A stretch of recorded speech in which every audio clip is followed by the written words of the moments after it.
Fearless Disease. We turn now to Wednesday's shooting of 2 National Guard members in our nation's capital. We get the latest from Weijia Jiang with the president in Florida. As the Afghan war came to a chaotic end in 2021, a program called Operation Allies Welcome brought more than 76,000 Afghan nationals to the United States. And overall, there's 2 guards members shot near the White House. This could be either instant asylum freeze and strict reviews. Of course, this is what we have here. We do really strict reviews on what's going on here on Fearless Disease.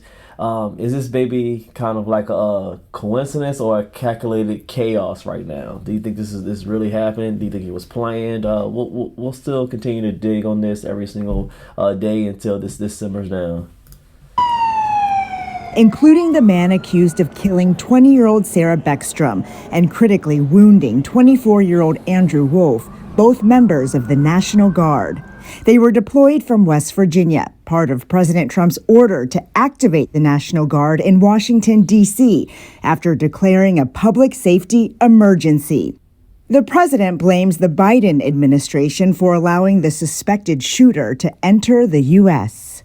See, this is when it gets a little childish to me. You see, I haven't heard him actually say it, but I'm sure I can find the clip or the commentator here is explaining that Trump just 100% blames Biden's administration for letting every single illegal inside of the United States. Just because we have a few bad apples doesn't mean we want to blame this all on one administration. I think sometimes it could be a little childish and it could just rile up a lot of people because since he feels like the Biden administration did this, he overall wants the White House to be able to rush up and hurry up a legal immigration crackdown.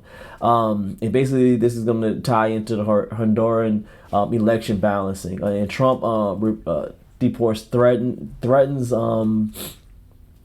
with U.S. votes. So he's gonna be able to take most of the Senate and of course the people to figure out how many votes he can be able to get and people on social media to be able to create a little bit more of a bill or overall crackdown on immigration. But he continues to just blame it on one administration. In some instances, it's not fair, even though I lean a little bit towards Trump most of the time.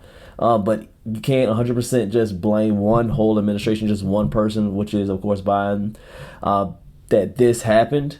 Let me know what you think. Let's continue on. He went cuckoo. I mean, he went nuts. And that happens, too. It happens too often with these people. You see them. But look, this is how they come in. This is how they're standing on top of each other. And that's an airplane. There was no vetting or anything. Yet it was the Trump administration that granted asylum to the suspect, Rahmanullah Lokhenwal, earlier this year. In Afghanistan, Lokhenwal had fought on America's side with the CIA-backed paramilitary unit.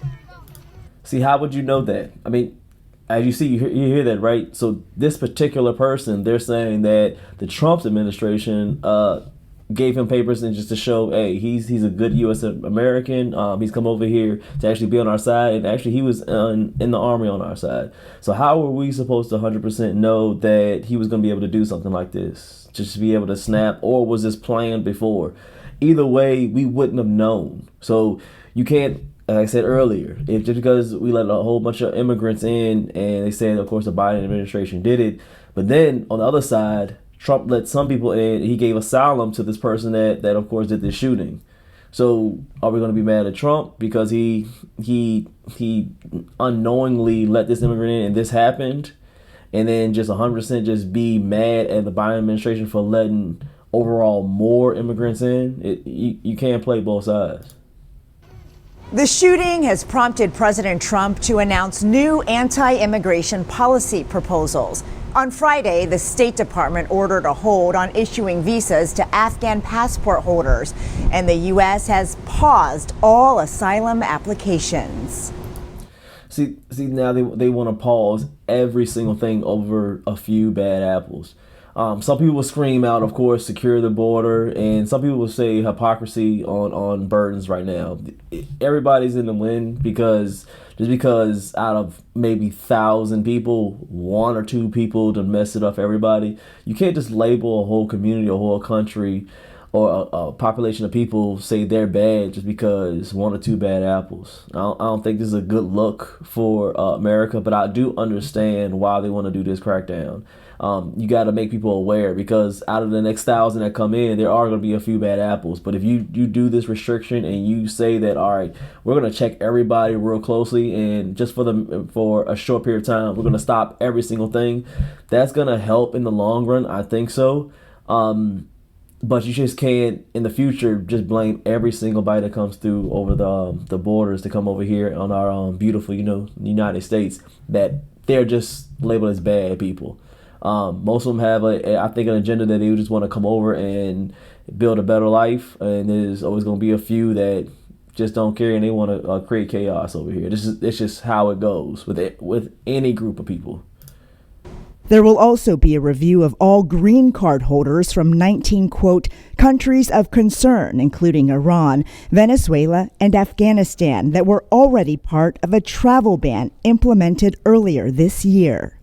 My number one concern is that all these 195,000 Afghans that came here during the last administration are going to be painted with the brush of this man. Sean Van Diver is the president of Afghan Evac, a nonprofit group that helps to evacuate and resettle Afghan allies. These are folks that were from all over Afghanistan. They didn't like what the Taliban was doing, so they stood with us. But at a time when all immigration is in the spotlight, the shooting could have an impact on everyone seeking to enter the United States. You see, I think one of my predictions, honestly, after hearing that and really thinking about it for next year, I think it's going to be at least 500K deportations by Q2 2026. That's what I think. By at least almost close to half of the year. I think so. If courts don't block. Midterms flip usually blue if riots erupt.